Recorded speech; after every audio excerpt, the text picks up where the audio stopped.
제8장. 아닥사스다 왕이 왕위에 있을 때 나와 함께 바벨론에서 올라온 족장들과 그들의 계보는 이러하니라. 비느하스 자손 중에서는 게르솜이요, 이다말 자손 중에서는 다니엘이요, 다윗 자손 중에서는 핫두스요, 스가냐 자손 곧 바로스 자손 중에서는 스가랴니, 그와 함께 족보에 기록된 남자가 150명이요, 바한 모압 자손 중에서는 스라히야의 아들 엘여호에네니, 그와 함께 있는 남자가 200명이요, 스가냐 자손 중에서는 야하시엘의 아들이니, 그와 함께 있는 남자가 300명이요, 아딘 자손 중에서는 요나단의 아들 에벳이니, 그와 함께 있는 남자가 50명이요, 엘람 자손 중에서는 아달리아의 아들 여사야니, 그와 함께 있는 남자가 70명이요, 스바디아 자손 중에서는 미가엘의 아들 스바디아니, 그와 함께 있는 남자가 80명이요, 요압 자손 중에서는 여히엘의 아들 오바디아니, 그와 함께 있는 남자가 218명이요, 슬로밋 자손 중에서는 요시바의 아들이니, 그와 함께 있는 남자가 160명이요, 베베 자손 중에서는 베베의 아들 스가랴니,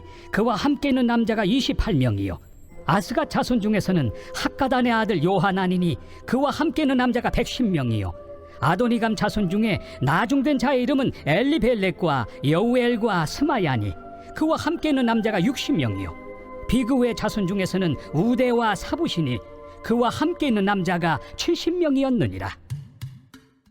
내가 무리를 아하와로 흐르는 강가에 모으고 거기서 3일 동안 장막에 머물며 백성과 제사장들을 살핀즉 그 중에 레위 자손이 한 사람도 없는지라.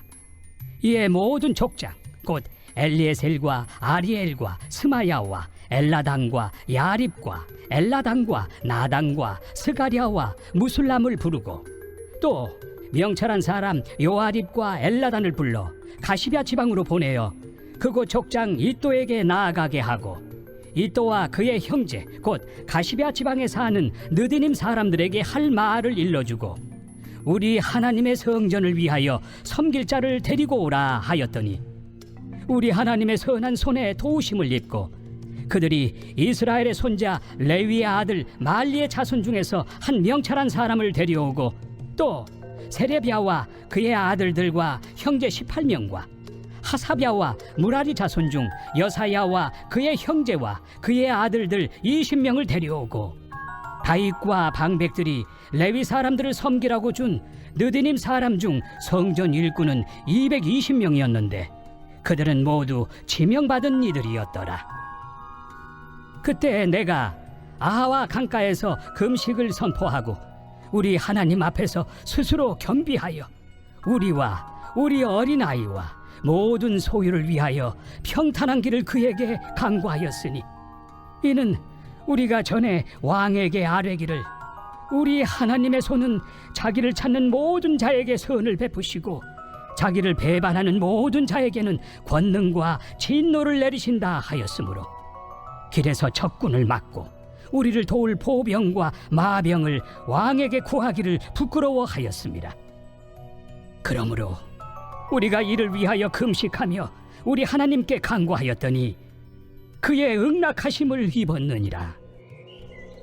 그때 내가 제사장의 우두머리들 중 12명 곧 세레비야와 하사비야와 그의 형제 10명을 따로 세우고 그들에게 왕과 모사들과 방백들과 또 그곳에 있는 이스라엘 무리가 우리 하나님의 성전을 위하여 드린 은과 금과 그릇들을 달아서 주었으니, 내가 달아서 그들 손에 준 것은 은이 650달란트요 은 그릇이 100달란트요 금이 100달란트며 또 금잔이 20개라. 그 무게는 1000다리기요 또 아름답고 빛나 금같이 보배로운 녹그릇이 2개라. 내가 그들에게 이르되, 너희는 여호와께 거룩한 자요 이 그릇들도 거룩하고 그 은과 금은 너희 조상들의 하나님 여호와께 즐거이 드린 예물이니, 너희는 예루살렘 여호와의 성전 골방에 이르러 제사장들과 레위 사람의 우두머리들과 이스라엘의 족장들 앞에서 이 그릇을 달기까지 삼가 지키라. 이에 제사장들과 레위 사람들이 은과 금과 그릇을 예루살렘 우리 하나님의 성전으로 가져가려 하여 그 무게대로 받으니라. 첫째 달 12일에 우리가 아하와 강을 떠나 예루살렘으로 갈새 우리 하나님의 손이 우리를 도우사 대적과 길에 매복한 자의 손에서 건지시니라. 이에 예루살렘에 이르러 거기서 3일간 머물고 제사일에 우리 하나님의 성전에서 은과 금과 그릇을 달아서 제사장 우리아의 아들 무레못의 손에 넘기니 비느하스의 아들 엘르아살과 레위 사람 예수아의 아들 요사밧과 빈누이의 아들 노아디아가 함께했어 모든 것을 다 세고 달아보고 그 무게 총량을 그때 기록하였느니라. 사로잡혔던 자의 자손 곧 이방에서 돌아온 자들이 이스라엘의 하나님께 번제를 드렸는데 이스라엘 전체를 위한 수송아지가 12마리요 또 순양이 96마리요 어린 양이 77마리요 또 속죄제의 순념소가 12마리니 모두 여호와께 드린 번제물이라. 무리가 또 왕의 조서를 왕의 총독들과 유브라데 강 건너편 총독들에게 넘겨주매 그들이 백성과 하나님의 성전을 도왔느니라. 할렐루야, 아멘. 네, 오늘도 하나님의 크신 사랑과 은혜와 자비하심이 여러분들의 삶에 가득 넘쳐나기를 간절히 축원드립니다. 아멘. 네, 오늘은 1절부터 20절까지의 말씀을 중심으로 함께 보려고 합니다. 오늘 본문은 에스라와 더불어 2차 귀환한 사람들의 명단이 쭉 나옵니다. 성경에 나오는 족보는 단순한 가계를 밝히고 그의 배경을 드러내는 것이 목적이 아닙니다. 이 족보는요, 히브리어로 톨레돗이라고 해서 그 깊은 의미에는 시작이라는 의미가 있습니다. 그래서 성경의 주요 부분마다 이 족보가 있고요. 이는 하나님의 새 역사의 시작이다. 구속의 시작을 의미합니다. 우리가 신약에서도 보면 마태복음에 처음 시작할 때에 예수님의 족보로 시작을 하잖아요. 역시 예수님을 통한 구원의 시작을 의미하는 것입니다. 또한 마가복음에도 보면 족보는 생략하지만 그 의미가 잘 드러나 있는데요. 그래서 마가복음 1장 1절에 보면 하나님의 아들 예수 그리스도의 복음의 시작이다라고 말씀으로 시작이 됩니다. 자, 여기 이 시작이 바로 톨레돗 족보라는 의미이고 구원의 역사의 시작을 알려주고 있는 것입니다. 자, 2차 귀환의 수는 1차 귀환에 비하면 턱없이 부족하죠. 1차 귀환 때는 약 5만 명 정도가 포로 귀환을 하게 됩니다. 바벨론에 있는 한 200에서 많게는 300만의 이 유대인들에 비하면 매우 작은 수인데, 자, 그런데 2차 귀환은 1차 귀환 때보다도 숫자가 훨씬 더 적습니다. 약 1700여 명에 불과합니다. 왜 이렇게 숫자가 줄어들었을까요? 아마도 1차 귀환한 사람들의 소문이 바벨론까지 전해졌기 때문일 것입니다.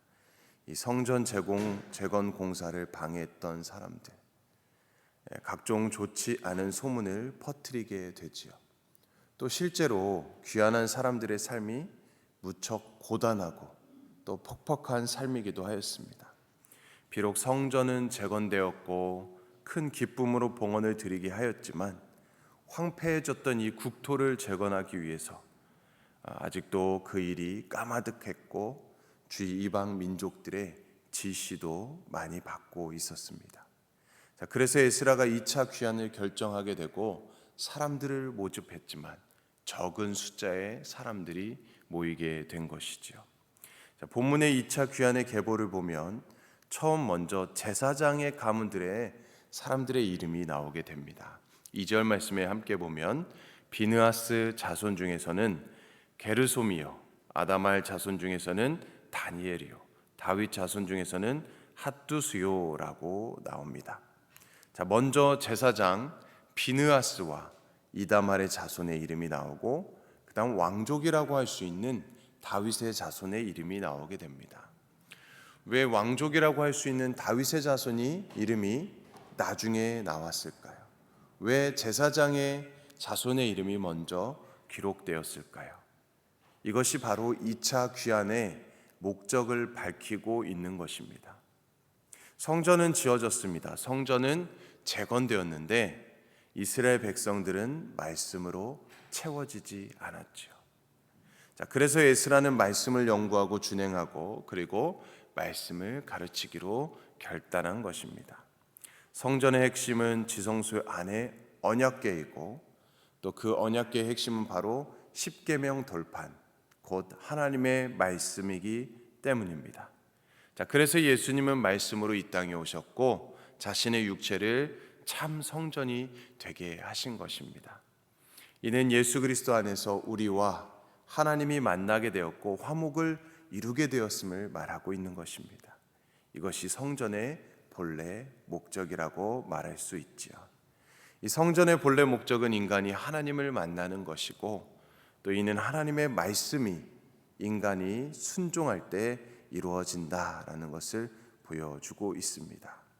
이것이야말로 참된 제사요 바로 예배이지요. 사무엘이 말한 순종이 제사보다 낫다라고 하는 그 의미가 바로 이것입니다. 자, 그래서 에스라는 제사장의 명단을 가장 먼저 기록한 것입니다. 하나님의 말씀, 하나님을 예배하는 것. 자신의 귀한 목적은 백성들을 말씀으로 가르쳐서 하나님 앞에 합당한 예배자, 온전한 성전을 세우기 위함이기 때문이지요. 자, 그렇기 때문에 15절 말씀에 보면 중요한 사항이 나옵니다. 내가 무리를 아하와로 흐르는 강가에 모으고 거기서 3일 동안 장막에 머물며 백성과 제사장들을 살핀즉 그 중에 레위 자손이 한 사람도 없는지라. 자, 유다 백성을 말씀으로 가르쳐서 온전한 제사를 하나님 앞에 드리길 에스라는 원했습니다. 자, 그런데 문제는 귀환하는 백성들 가운데에 레위인이 한 사람도 없었다라는 사실입니다. 3일 동안 아와 강이 흐르는 이 유브라데 강의 한 물줄기에 모여서 이제 돌아갈 때 필요한 귀한 자들의 명단을 다 작성하고 한 사람 한 사람 다 체크를 하고 있습니다. 자, 그런데 중요한 사실이 하나 발견된 것입니다. 모여든 사람 가운데에 레위인이 단 한 사람도 없었다는 것입니다. 이때에 에스라가 얼마나 놀랐을지 짐작이 갑니다. 말씀 사역을 통해서 제사를 회복하고 성전을 성전답게 세워나가고자 다짐을 했는데, 그렇다면 제사장도 중요하지만 제사를 도울 레위인이 필요한 것입니다. 그런데 정작 성전에서 직무를 감당해야 할 레위인이 없는 상황이 되고 말았습니다. 에스라는 깜짝 놀란 나머지 레위인을 충원하기로 결정을 하죠. 그래서 우리가 17절 말씀에 보면 가시베아 지방으로 사람을 보내게 됩니다. 이 가시베아에는 유대인들이 많이 모여 살았기 때문입니다. 그렇게 해서 모두 59명의 레위인이 귀환에 합류하게 됩니다. 자, 또 느디님 사람 220명도 합류하게 됩니다. 느디님 사람은 지난번에도 한번 말씀드렸던 것처럼 다윗이 정복한 그 이방인 가운데에서 레위인들에게 주어진 그 레위인의 일을 돕도록 한 사람들입니다. 그들도 합류하게 됩니다. 자, 그러나 사실 숫자가 너무나도 적지요. 레위인들은 하나님께 드려진 자들. 자, 그런데 정작 그들은 귀한 행렬에 소극적이었습니다. 숫자가 너무 적습니다. 자, 이렇게 귀환에 참여하지 않았다라는 것은, 소극적이었다라는 것은 유대인들이 얼마나 영적으로 타락했는가에 대해서 말해주고 있습니다. 이는 마치 사사시대에 레위인의 타락한 사건을 떠올리게 합니다. 당시 레위인은 그 직무를 버리고요, 살 길을 찾아서 떠났습니다. 어떤 레위인은 미가라는 사람의 가정 재단의 제사장이 되기도 했습니다. 돈으로 고용되기도 하였습니다. 또 다른 어떤 레위인은 첩을 두기도 했습니다. 이렇게 레위인들이 방황했던 것은 당시 이스라엘이 얼마나 영적으로 타락했는가에 대해서 보여주는 것이죠. 오늘날 우리도 마찬가지입니다. 결국은 모든 것이 다 영적의 타락에서 비롯된다라는 것을 우리는 기억해야 됩니다. 영적으로 타락하게 되면요, 결국은 온 나라의 모든 영역, 정치와 경제와 사회, 문화 모든 것이 다 부패하고 맙니다. 영적으로 타락하면 그렇습니다. 그래서 오늘 이 영적 기근과 목마름이 해결되어져야 하는 것이죠. 그래야 이 사회와 백성과 나라가 바로 설 수 있는 것입니다. 그 해결책이 바로 말씀으로 돌아가는 것입니다. 말씀으로 돌아가는 것. 그래서 에스라는 귀환을 결정했고 그와 함께 귀환한 이 1700명의 사람들이 에스라와 같은 비전을 갖고 나아갑니다.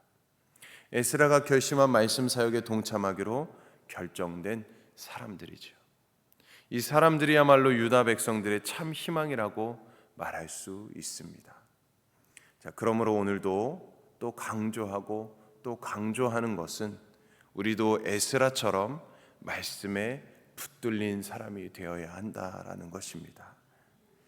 그리고 우리도 바벨론 땅을 떠나서 하나님 나라 백성으로서의 이 영적 귀환을 결단하고 결심해야 되는 것이죠. 세상에 붙들린 사람이 아니라 하나님의 말씀에 붙들린 사람, 하나님 나라의 백성으로서 살아간다. 말씀을 살아가고 말씀을 증거하며 살아가기로 결단하는 것입니다. 자, 그럴 때만이 참된 회복과 부흥의 역사가 오늘 이 시대에 다시 일어날 것입니다. 먼저 우리 그리스도인들이 깨어 있어야 되는 것입니다. 우리의 가정, 우리의 교회, 우리의 직장과 이 사회가 그래야 온전히 세워져 갈 수 있는 것입니다. 자, 그러므로 이 믿음과 결단을 가지고 오늘도 우리가 에스라처럼 말씀을 붙잡고 살기로 다짐하는 저와 여러분의 삶이 되기를 주님의 이름으로 간절히 축원드립니다. 아멘. 우리 함께 기도합니다. 말씀으로 세상을 창조하신 하나님, 오늘도 에스라처럼 말씀에 붙들린 사람이 되길 원합니다. 말씀은 우리의 삶의 등불이 되고 우리의 빛이 되는 줄 믿습니다. 우리가 말씀 가운데 살아갈 때에 이 온 세상이 하나님의 뜻대로 영적으로 더 아버지 하나님 깨어서 나아가는 줄 믿습니다. 오늘도 우리가 말씀에 붙들린 삶, 말씀을 따라가는 삶, 말씀을 증거하는 삶, 말씀으로 승리하는 삶이 되게 하여 주시옵소서. 말씀을 따라 살아갈 때에 우리 가정과 교회와 직장과 이 사회와 나라가 온전히 세워져 갈 줄로 믿습니다. 그 은혜를 체험하고 간증하는 삶이 되게 하여 주시옵소서. 감사드리며 예수님의 이름으로 기도드립니다. 아멘. 오늘은 중앙아시아권 선교를 위해서 기도합니다. 키르기스탄 정춘섭, 김은희, 방글라데시 다스제라드 리스파, 알바니아 최조영, 홍정희 선교사님을 위해서 우리가 함께 기도하고 우리 교회 담임 목사님 청빙을 위해서 우리 모든 성도님들 말씀으로 승리하도록 연약한 자들 치유와 회복의 은혜가 임하도록 우리 다음 세대의 여름 사역을 위해서 우리 가정을 위해서 직장을 위해서 또 우리 개인의 기도 제목을 가지고 주님의 이름 세 번 외치며 간절히 기도합니다. 주여